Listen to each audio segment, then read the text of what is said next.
Assalamualaikum warahmatullahi wabarakatuh. Bismillahirrahmanirrahim. Alhamdulillahirrahmanirrahim. Hamdan katsiran thayyiban barakan fih. Hamdan yuafi ni'amahu wa yukafi'u mazidah. Ya Rabbana lakal hamdu kama yanbaghi li jalali wajhika karim 'azimi sultanik. Wassalatu wassalamu ala sayyidina wa habibina wa syafi'ina maulana Muhammad wa ala alihi wa sahbihi wa sallim tasliman katsiran bi rahmatika ya rahimin. Ya hayyu qayyum rahmatika nastaghits aslih lana sya'nana kullahu wa la takilna ila anfusina tarfata 'ain. Allahumma zidna wa la tanqusna wa akrimna wa la tuhinna wa atina wa la tahrimna wa asirna wa la tu'sir 'alaina wa ardina warda 'anna. Alhamdulillahirrahmanirrahim. Sahabat-sahabat jemaah yang dirahmati Allah, pencinta rumah Allah, pencinta Masjid An-Nur,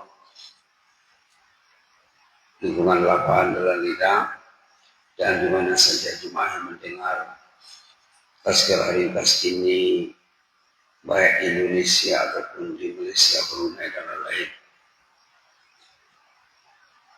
Kita sejak hari Jumat lalu membincangkan atau menggarisbawahi misi yang disampaikan dalam khutbah Jumat minggu lalu di Masjid An-Nur, di masjid negara kita ini, tentang pentingnya mengingat mati. Imam Ali ataupun Ali bin Abi Thalib mengatakan dalam kata-kata hikmah yang selalu disebut an-nasu niyam wa idza matun tabahu. Manusia ini tidur nyenyak, sudah mati baru terbangun. An-nasu niyam wa idza matun tabahu. Manusia ini tidur nyenyak, panggilan Allah tidak didengar, panggilan Allah tidak disambut. Subhanallah, tidur nyenyak. Ada yang 5 waktu tak ke masjid, la ilaha illallah. Ada yang dipilih-pilihnya. Yang jelas kata Sayyidina Ali, an-nasu niyam, manusia ini tidur nyenyak. Wa iza matun tabahu, dah mati nanti baru perlu rupanya ke masjid. Perlu rupanya baca Quran. Perlu rupanya menambah ilmu. Perlu duduk dalam majelis zikir. Subhanallah. Wa iza matun tabahu, dah mati baru terbangun. Waktu hidup tidur. Kata Sayyidina Ali. Kalau dalam Quran senang sekali ya. Alhaakumut takatsur hatta zurtumul maqabir. Kamu lalai karena menumpuk harta, karena mencari kekayaan, karena mencari pangkat, mencari popularitas, mengurus keluarga, mengurus keduniaan. Lalai kamu mencari kemegahan hatta zurtumul maqabir, sehingga masuk ke kubur. Dan masuk kubur nanti baru lalai aku selama ini. Subhanallah. Dan masuk kubur, dan diangkat ke kubur, barulah insan, baru terjaga, baru terbangun, baru sedar. Kala saufa ta'lamun, jangan begitu dong. Nanti Bapak tahulah akhirnya apa. Kala, jangan begitulah. Sudahlah itu. Saufa ta'lamun, Anda nanti akan sedar. Bila ajal sudah tiba, rumah tinggal, harta tinggal, keluarga berpisah, istri kesayangan, anak, buah hati, belahan jiwa, buah hati sembilan tulang akan ditinggalkan. Kala, jangan begitulah. Saufa ta'lamun, kamu nanti akan sedar. Thumma kalla saufa ta'lamun, dua kali. Dua kali disebut, kala jangan begitulah bu, jangan begitulah pak. Saufa ta'lamun. Bapak nanti akan tahu akibat lalai, lengah dan lalai itu. Kala jangan begitu. Berapa kali kalanya? Kali ketiga ini, jangan begitulah. Tahu ta'lamun ilmu yakin. Kalau bapak tahu tentang hakikat hidup ini, ilmu yakin, kalau bapak yakin hidup ini tidak akan begitu. Tidak akan begitu jadinya. Orang dulu situ tunanetra pun ke masjid. Yang uzur secara fisik ke masjid. Subhanallah. La tarawun al-jahim. Kalau hidup lengah lalai juga sampai yang kubur, nanti neraka jahim akan menunggu. Sumala tarawun ainal yakin. Kemudian nanti bila dah masuk ke dalam, oh ini rupanya neraka itu. Lah berada di dalam, dah yakin betul-betul ainul yakin. Sumala tasalun yawma idzin anin na'im. Kemudian setiap orang bertanya tentang nikmat. Ada enggak di komplek perumahan Bapak masjid? Ada. Akan ditanya nanti. Dengar tak azan? Dengar. Azan sahur menyahur. 3, 4, 5 azan satu waktu. Sumalatus alunna yawma idzin anin na'im. Bapak akan ditanya tentang nikmat. Jalannya mulus, jalannya lancar, terang, kendaraan ada, badan sehat. Sumalatus alunna yawma idzin anin na'im. Kemudian bapak akan ditanya tentang nikmatnya ada. Nikmat masjid, nikmat badan sehat, nikmat fasilitas kendaraan, lain akan ditanya. Subhanallah, segala nikmat akan ditanya. Sumala tusaluna yawma idzin anin na'im. Ayat 8 surat Al-Kasur ya. Nah, sekarang kita akan tambah sedikit dengan hadis pesan Jibril kepada Rasulullah. Ini hadis istimewa apa ya? Jibril pernah menitip pesan kepada Rasulullah. Berarti pesan ini juga pesan kepada umat tentang maut juga, tentang maut. Hadis Imam Tabrani, Jibril mengatakan, ya Muhammad, ish ma syi'ta, fa innaka mayyit. Wahai Muhammad, hiduplah sesuka hatimu. Yang jelas engkau akan mati tiba saatnya. Ingatlah nak mati. Hidup-hiduplah, tapi jangan lupa mati itu artinya. Artinya apa? Jangan hidup sesuka hatimu. Seakan-akan kalau secara zahirnya ungkapannya mengatakan hiduplah sesuka hatimu. Isma syi'ta fa innaka mayyit. Hiduplah sesuka hatimu, engkau akan mati. Maksudnya apa? Janganlah sesuka hatimu. Kalau dengar azan, dengarlah dengan telinga hati, jangan telinga kepala saja. Sahutlah, penuhilah. Isma syi'ta fa innaka mayyit. Hiduplah sesuka hatimu. Artinya apa? Jangan hidup sesuka hatimu, engkau akan mati nanti. Wa'mal ma syi'ta fa innaka majziyun bih. Berbuatlah sesuka hatimu, engkau akan dibalas. Kalau bapak ke masjid, bapak akan dibalas. Kalau ibu ke masjid, baca Quran, menambah ilmu, beribadah kepada Allah, bertobat kepada Allah, akan dibalas. Kalau lengah dan lalai, akan dibalas juga. Lengah dan lalai, akan dibalas dengan sesuai dengan perbuatannya. Wa ahbib man syi'ta fa innaka mufariquh. Cintailah insan kesayanganmu, engkau akan berpisah suatu saat nanti. Cintailah istri, cintailah anak, cintailah sahabat, cintailah saudara, cintailah atasan bawahan. Tapi yang jelas nanti tiba saja akan berpisah. Wa'lam Ini keempatnya ya. Ada 5 tadi. Wa'lam anna syarafal mu'min salatu bil lail. Status orang kepada sisi Allah menurut qiyamul lailnya dia. Allah sepertiga malam terakhir membangunkan hambanya supaya beribadat kepada Allah. Maka dalam hadis Jibril ini dikatakan kemuliaan seseorang itu kalau dia berqiyamul lail. Terakhir kelima, wa'izhu istighna'u 'anil nas.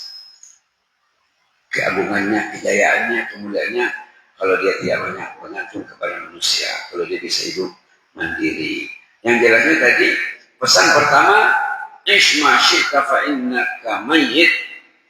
Hiduplah sesuka hatimu. Yang jelas satu saat ajal akan tiba. Kalau tiba ajal, subhanallah. Subhanallah. Ada satu hadis lain, ada saya juga, kalau ajal sudah tiba katanya,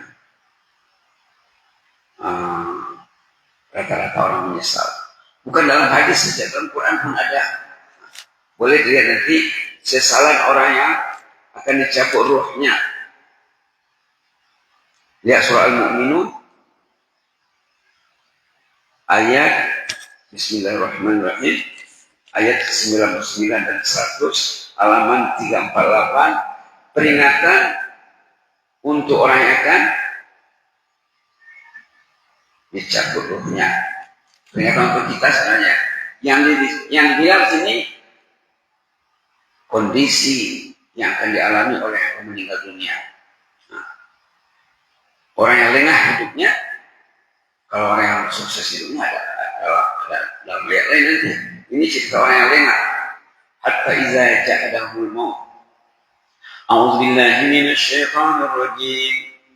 Hatta iza ja'a ahadahumul maut qala rabbi irji'un la'alli a'malu shalihan fima taraktu kalla innaha kalimatun qailuha wa min wara'i barzakhun ila yaumi yub'atsun. Allahumma arhamna fa innaka bina rahim.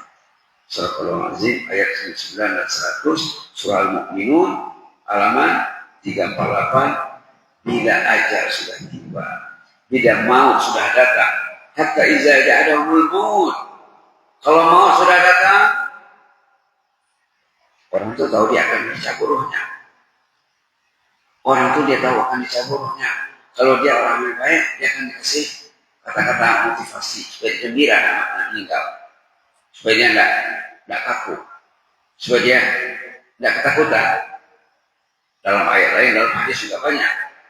Tapi kalau dia orang yang lengah-lengah, ini ceritanya. Qala rabbi irji'un.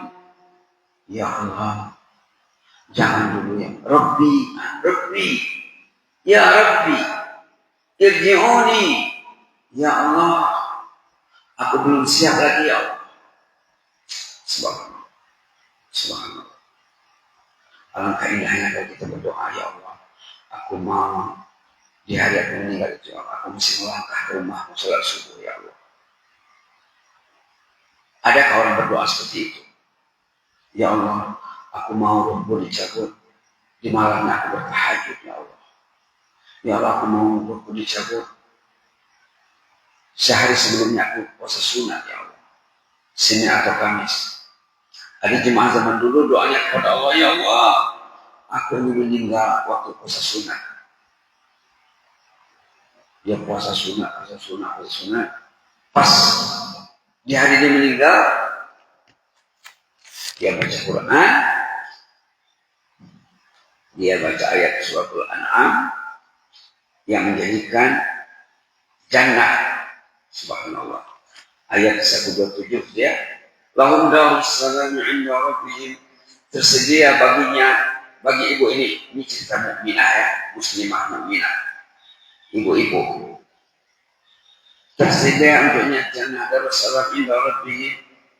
Allah lah pelindungnya berkat usahanya selama ini. Dia berdoa agar meninggal waktu puasa, maka dia meninggal waktu puasa bahkan aku baca Quran. Tidak cukup ya Allah Allah makhtum lana bi husnul khatimah. Ya Allah, kasihlah kami husnul khatimah, itu saja tidak cukup. Yang jelasnya ayat surah Al-Mu'minun tadi mengatakan, Rabbirji'un ya Allah, aku tak siap lagi nak mati ya Allah. Sambunglah nyawaku ya Allah. Sejam dua, sehari dua, seminggu dua. Irji'uni. Jangan cabut dulu ya Allah. La'alli a'malu salihan fima taraktu. Kasihlah aku peluang untuk beramal saleh yang selama ini masih diabaikan. Yang tak akan masjid pasti menyesal pun mati. Pasti minta kepada Allah, ya Allah, sabulah aku waktu aku dalam perjalanan ke masjid, waktu di masjid atau pulang di masjid. Subhanallah. Banyak kita sahabat-sahabat yang saleh ya. Pernah ceritakan sini ada seorang sahabat itu meninggal sesudah subuh di masjid menunggu duha. Disebut situ diambil rohnya. Yang tadi si ibu tadi meninggal waktu baca Quran, waktu puasa. Ada seorang ibu di Sumbar, di Batu Sangkan, meninggal sesudah maghrib di masjid, waktu berwirid, berzikir. Di sana mereka berzikir la ilaha sesudah maghrib. La ilaha illallah, la ilaha. Di situ diambil rohnya. Oh, subhanallah. Ada seorang jemaah di Brunei, diambil rohnya waktu tidur Khairullah yang hari menjelang zuhur. Setengah jam sebelum pergi ke masjid sholat zuhur dia berbaring untuk tidur 10 menit, 15 menit. Di situ diambil tidur ibadat. Ada cerita di Brunei juga, bapak itu rajin sembahyang berjamaah. Maghrib isya subuh memang tidak kena, ketinggalan. Pada malam hari dia meninggal itu, dia berniat besoknya mau pergi ke masjid sholat subuh. Sholat maghrib isya di masjid. Di sana ramai jemaah yang pergi sembahyang maghrib tidak keluar sampai isya. Ramai sekali. Jadi bapak itu termasuk di antara orang yang kalau datang sembahyang maghrib sampai isya dia tidak keluar. Sudah keluar sembahyang isya dia pulang ke rumahnya untuk datang subuh. Pas tidur sesudah isya terus diambil rumahnya dengan niat untuk datang sembahyang subuh di pagi harinya. Baik, ayat ini mengatakan, ya Allah, jangan cabut rumput dulu ya Allah, ala aku beramal saleh. Jelas ayat ini ya, buka Al-Quran nanti ayat 99 dan 100 surah Al-Mu'minun halaman 348. Irji'uni, jangan cabut rumput dulu ya Allah. La'alli amalu salihan, agar aku beramal saleh dulu. Aku mau ruhku dicabut waktu aku beramal saleh. Fima taraktu, selama ini belum lagi dibuat, sekarang ingin merebutnya. Itu permintaannya. Sama ada dia berbicara dengan lisanul maqal, ngomong dia, ataupun dengan lisanul hal. Lisannya ada dua dalam Islamnya. Bahasanya dalam Islam ada dua. Lisanul hal, lisanul maqal. Lisanul hal itu perihalnya. Lisanul maqal tutur katanya. Bersuara, berbunyi, berhuruf. Kalau lisanul hal tidak berhuruf, tidak berhuruf, tidak bersuara, tidak berbunyi.